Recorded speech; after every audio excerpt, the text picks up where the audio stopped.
In 2003, Nigeria adopted the Child Rights Act to domesticate the Convention of the Rights of the Child.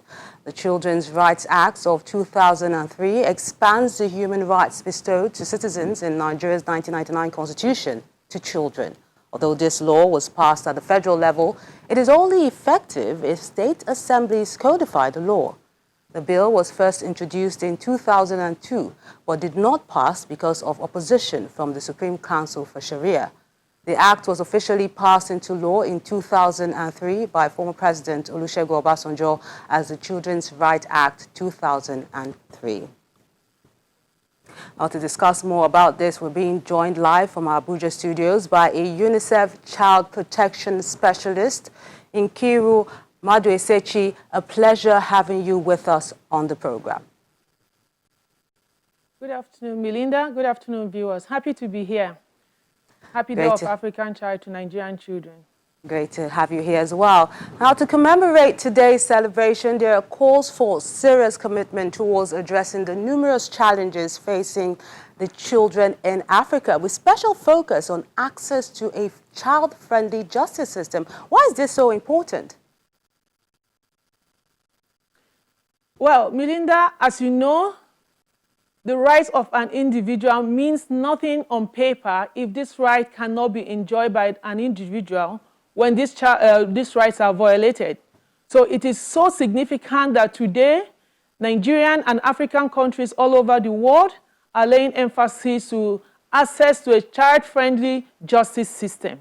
Because that is the doorway, that is the pathway to have the rights as enshrined, not just in the Child Rights Act, but even in the Constitution, enforced in the face of violation. Before now, we had over the news about increased rape all over the country. So without the justice system being so friendly to hear these children and give access to them to have their wrongs remedied, then it means that what we have is just on paper and it doesn't do the children any good. So it is significant because when the justice system is friendly, it means that we are prioritizing children because children depend on us as adults to protect their rights. Children, they don't have the right to vote, so they cannot exercise their emotions or their feelings about government by voting. The right of the child can only be enforced when parents, when all stakeholders, the police, the justice system, the judiciary, even the social welfare system are prioritizing the rights of children as being very significant as their human rights, but also as populations that should be protected that are dependent on the adult to protect their rights. Thank you. Know that such commemorations are marked by themes, but considering the many issues faced by children, for instance, here in Nigeria, where about 11 states are yet to even ratify the Child Rights Act passed 17 years ago, is this the most pressing need for the Nigerian child at the moment? Well, having the law is a basic tool to agree that these are the principles, the standards to which we owe our children. If we don't have these rights enshrined, codified, and agreed, but this is the basic of ways to treat children, to protect them, then how can we move to the second level of ensuring that children actually access this right? So I would say it's the basic. But the most important thing now is also to create opportunities for these rights to be enforced. Because I know that 25 states, like you mentioned a while ago, have domesticated this right. But where are the structures, for this right to be implemented? Where are the family courts? Where are the specialized children's unit? Where are the social workers that are trained as probation officers to support children?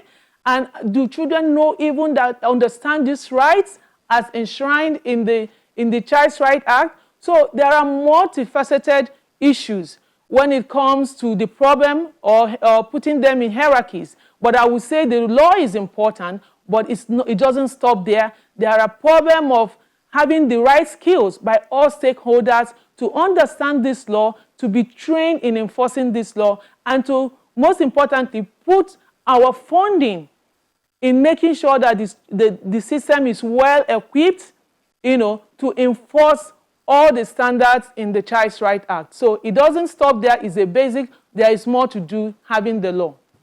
Finally, now, if you just can quickly tell us how we can get states in the north yet to adopt the Child Rights Act to do so that everyone is on the same page.